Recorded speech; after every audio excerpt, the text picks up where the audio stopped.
Баршаңызға қайырлы күн достар.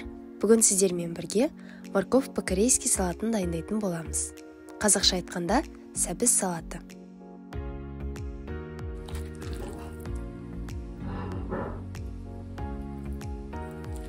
Видеоны қарамастан бұрын каналға тіркеліп, қоңыраушаны басып қоюды ұмытпаңыздар.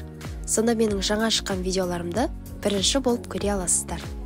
Сонымен салатымызды жасауға кірісейік. 1 килограмм балғын сәбіздерді үткіштен өткіземіз. Үткіштен өткен сәбіздер видеода көрсетілгендей осындай ұзын болып өтуі керек. Сәбіздеріңіз майдаланып кетпесін. Және де сәбіздің түбі ащы болғандықтан оны қоспай қалдырсаңыздар болады. Сәбіздің түбін басқа тағамдарға қолданамыз. 1 килограмм сәбізге жарты ас қасық тұз қосамыз. Және де қолымызбен жақсылап мыжып араластырамыз. Сәбізге тұзды қосқан кезде сәбіз аздап суланады. Жақсылап араластырып болған соң, сәбіздің бетін жауып, 1 сағатқа үстелдің бетіне қоямыз. Тазаланып жуылған пиязды видеода көрсетілгендей етіп турап шығамыз. Мен бүгінгі рецептте 2 орташа пияз қолдандым.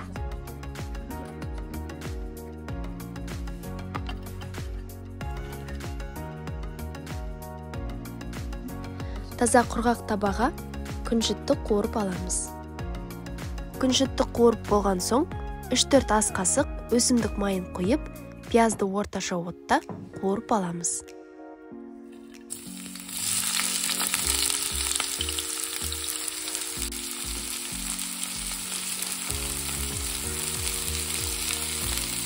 Пияз енді қуырылып бастағанда, сәбіздің бетін ашып, оны суынан жақсылап сырғытып аламыз.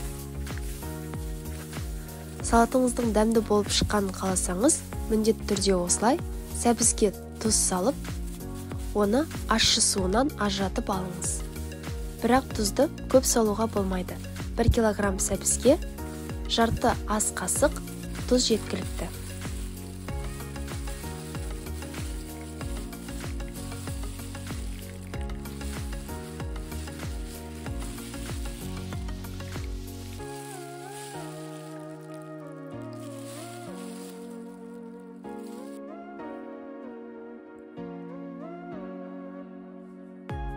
Біздің пиязымыз да қуырылып болды.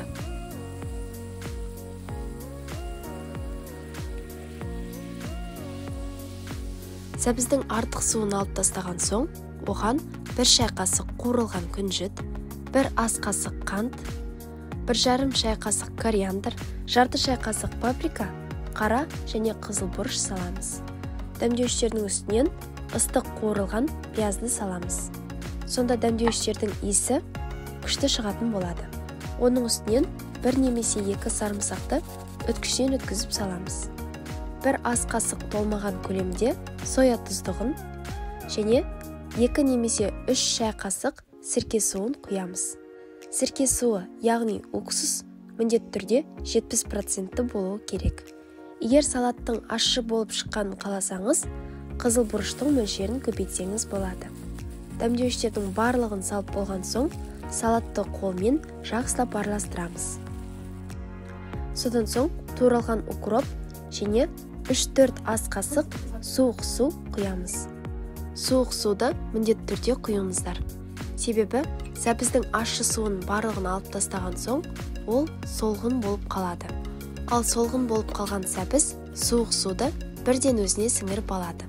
Сәбіз салатты міндетті түрде дәл осы рецептпен жасап көріңіздер. Еш өкінбейсіздер. Салатты жасап болған соң, бетін жауып тоңазытқышқа 5-6 сағатқа қоямыз. Сонда ішіндегі дәмдеуіштер сәбізге толығымен сіңетін болады. Бүгінгі рецепт сіздерге ұнады деген ойдамын. Егер сұрақтарыңыз болса, немесе жасап көрсеңіздер, комментарийға жазып қалдырыңыздар. Және де видеоға лайк басып, достарыңызбен бөлісуді ұмытпаңыздар. Бізбен бірге болғандарыңыз үшін алғысым шексіз. Келесі кездескенше.